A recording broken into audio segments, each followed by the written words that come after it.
Hello friends, जानू the kitchen house में तमारुं स्वागत है। आज आपणे बनावशुं सरस मजानुं सवारे अथवा तो सांजे लई शकाय तेवो नवो नास्तो बनाववाना छीए। अने हजू सुधी जो तमे मारी चेनल ने सब्सक्राइब ना करी होय तो मारी चेनल तमे खूब झड़पथी पहेला सब्सक्राइब करजो, लाइक करजो, शेर करजो, जेथी आवनारा नवा विडियो तमारा सुधी तुरंत पहोंची शके। तो चालो जोई ले रेसिपी। सौप्रथम आपणे एक मिक्सर जार लेवानो छे। तेमां एक वाटकी जेटला राते में मठ पलाळेला राखेला छे, तेनुं मैं पाणी काढेલું છે એ આપણે એક વાટકી જેટલા એડ કરી દઈ। એક નંગ લીલું મરચું લેવાનું છે,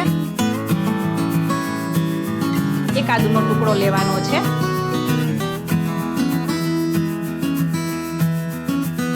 હવે ઢાંકણ ઢાંકીને આપણે તેને ચર્ન કરી દેશું।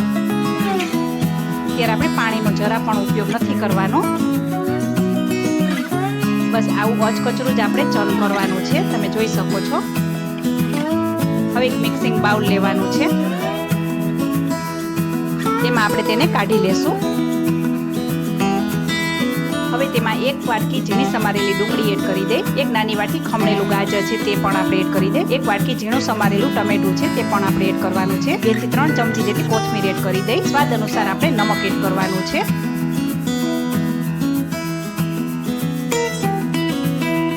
चमची जेटलुं आखुं जीरुं एड करी दई,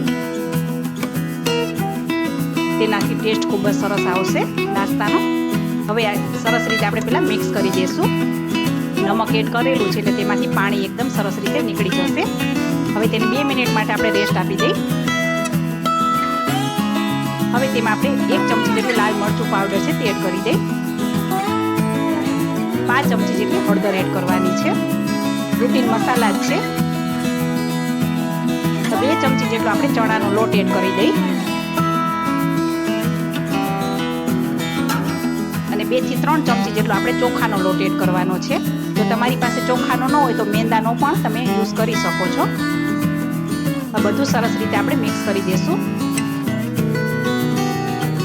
તમને મારો વિડિયો અને મારી રેસીપી કેવી લાગે છે તે કોમેન્ટ બોક્સમાં જરૂરથી જણાવજો। બસ હવે આ સરસ મજાનું મિક્સ થઈ ગયું છે, તમે જોઈ શકો છો। હવે આપણે તેલવાળો હાથ કરી લેવાનો છે અને તેમાંથી એક નાનો એવો લૂવો લઈ લેવાનો છે।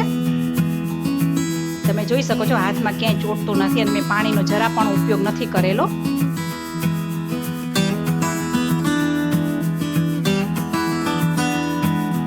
હવે તેની સરસ મજાની આવી નાની નાની ટીકી તૈયાર કરી લેવાની છે। હવે તેને આપણે એક પ્લેટમાં લઈ લેશું।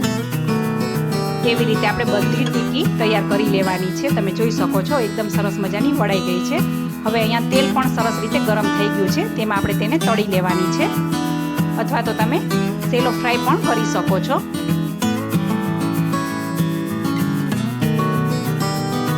આ ટેસ્ટમાં ખૂબ જ સરસ લાગે છે, તમે જરૂર એકવાર ટ્રાય કરજો। ગરમીમાં સાંજે આ જ નાસ્તો બનાવીને આપી શકાય છે બાળકોને।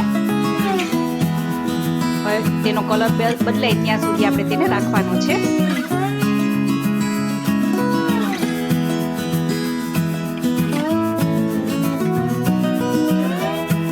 જોઈ શકો છો તેનો એકદમ કલર બદલાઈ ગયો છે, બંને બાજુ ગોલ્ડન કલરના થઈ ગયા છે અને ક્રિસ્પી પણ થઈ ગયા છે।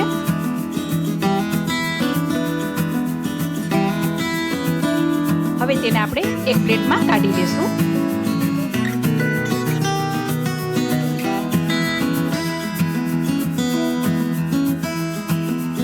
હવે આ ગરમા ગરમ નાસ્તાને આપણે સર્વિંગ પ્લેટમાં લઈ લેવાનો છે। તેને મેં ટમેટા સોસ સાથે સર્વ કરેલો છે ને સરસ મજાની મઠમાંથી બનતી રેસીપી। તો કેવી લાગી આજની મારી આ રેસીપી? તમે જરૂરથી લાઇક, શેર और સબસ્ક્રાઇબ કરજો અને મને કોમેન્ટ પણ કરજો। ફરી મળીશું અવનવી રેસીપી સાથે, ત્યાં સુધી આવજો।